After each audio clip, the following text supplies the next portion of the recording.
Bismillahirrahmanirrahim. Assalamualaikum warahmatullahi wabarakatuh. Perkenalkan, nama saya Elvira Sari, NIM 2003132 dari kelas C. Baik, saya akan menjelaskan tentang bagian-bagian yang terdapat pada komputer.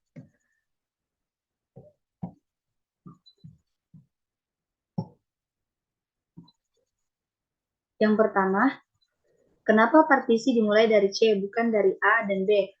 Karena dari awal sudah diberikan label berupa huruf pada drive, maka tentu hard disk ini juga harus diberi label sesuai urutan.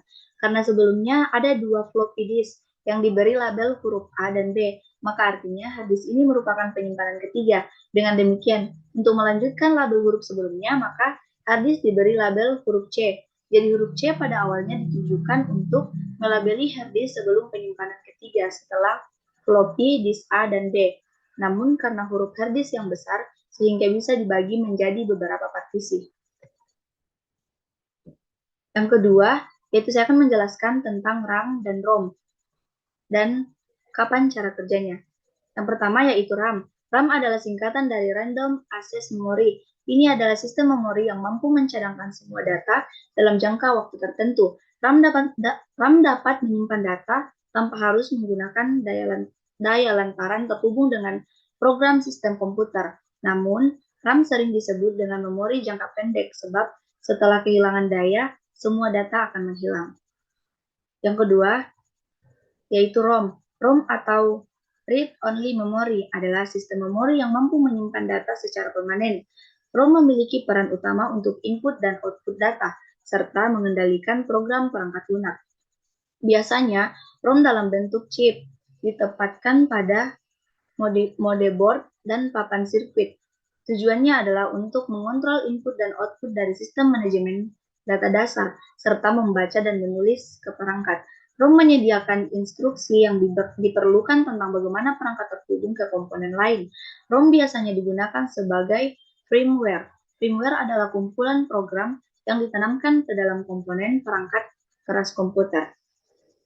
Perbedaan secara sederhana, ROM adalah tempat untuk menyimpan data internal yang juga bisa digunakan yang juga bisa untuk menjalankan sistem operasi dan sistem lainnya. Sedangkan RAM identik dengan memori utama, perangkat yang tersedia untuk menjalankan program.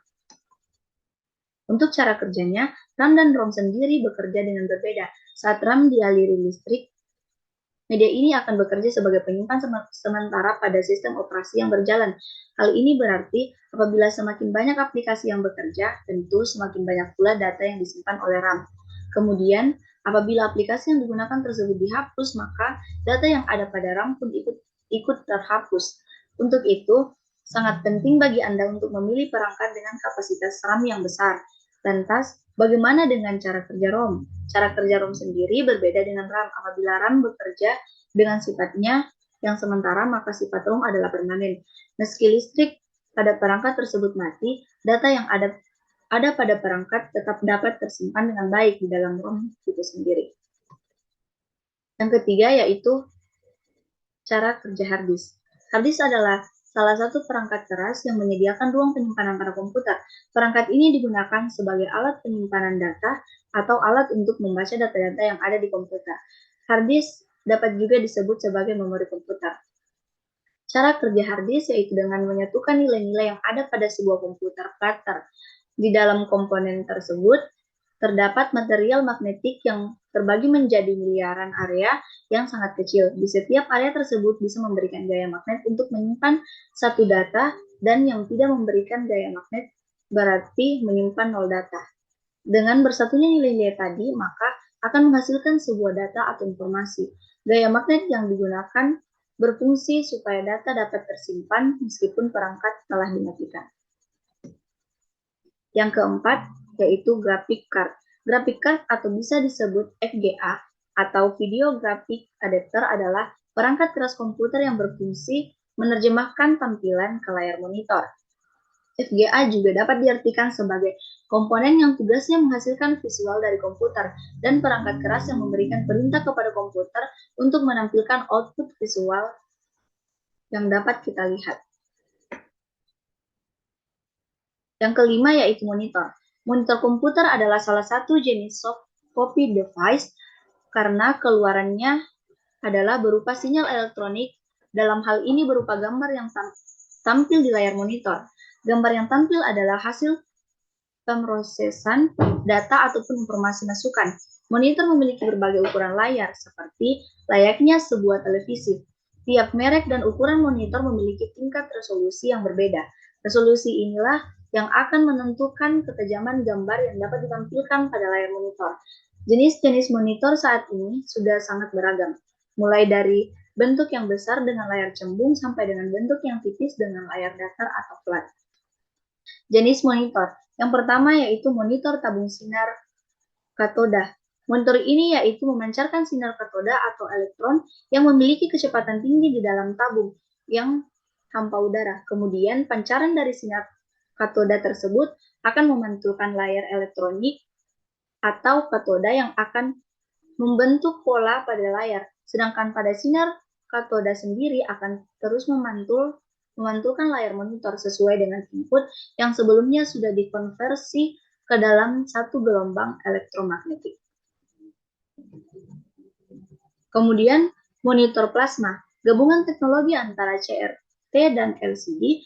Monitor plasma ini hadir dengan kemampuan yang bisa membuat layar menjadi lebih tipis, menyerupai LCD dan sudut pandang selebar CRT.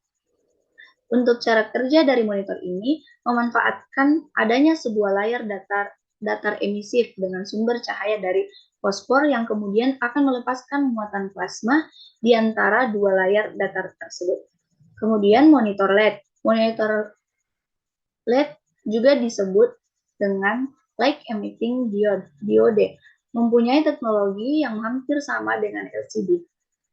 LED merupakan pengembangan lebih lanjut dari LCD, yang merupakan efek display peningkatan pada warna yang ditampilkan. Kelebihan lain dari monitor ini yaitu mempunyai kontras gambar yang tajam sampai jutaan piksel, usia pemakaian yang lebih panjang, penggunaan daya jauh lebih hemat dari monitor LCD, dan pencahayaannya lebih baik daripada monitor LCD.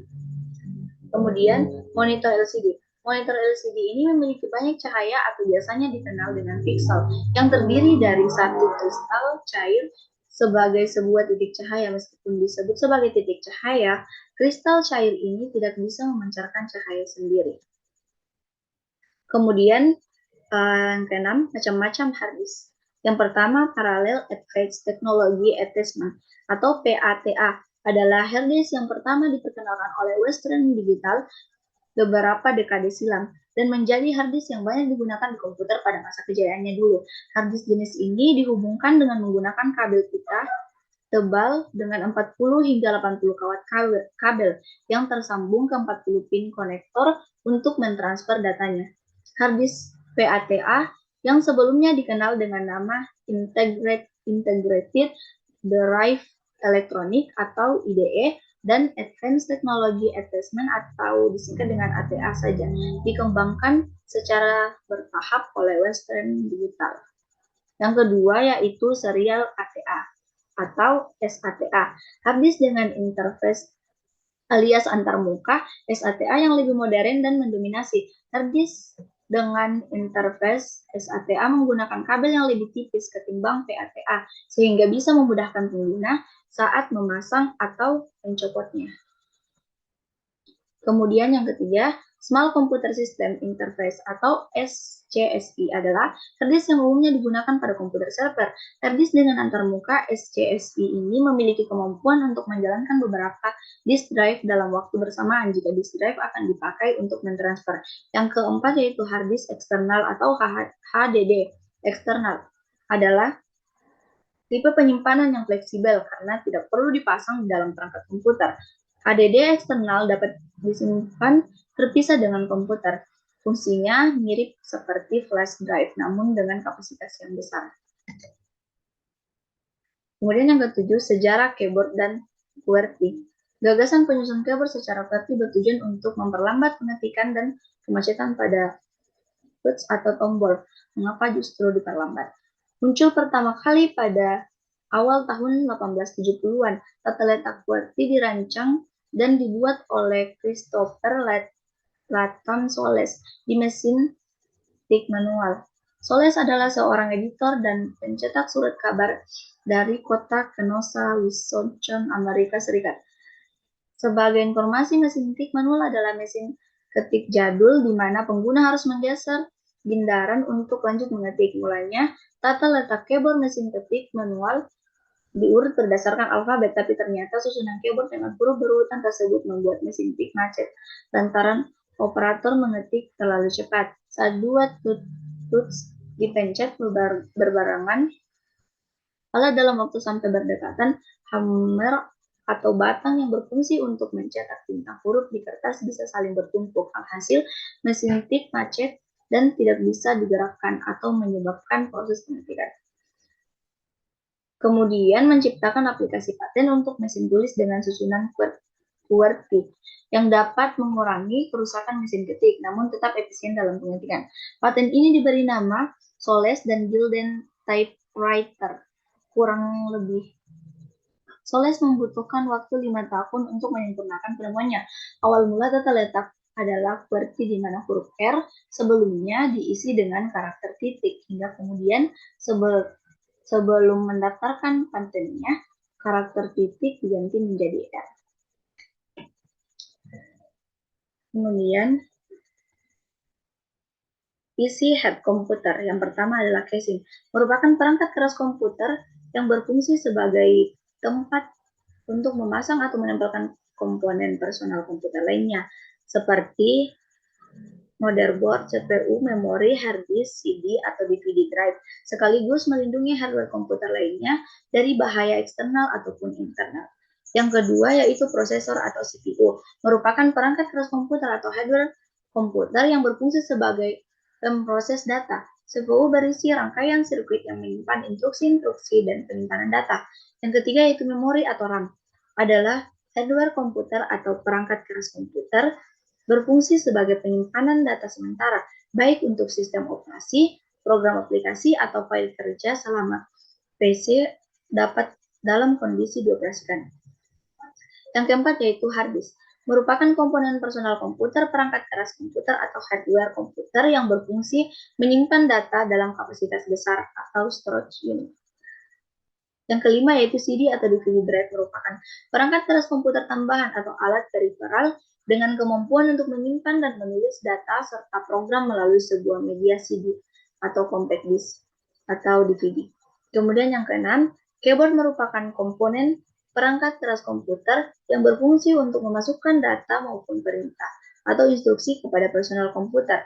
Yang ketujuh yaitu mouse, merupakan perangkat keras komputer yang berfungsi memberikan perintah dalam memproses data atau pengedit data. Yang kedelapan yaitu monitor, berfungsi untuk menampilkan teks maupun gambar dari data yang sedang diproses dalam sebuah personal komputer.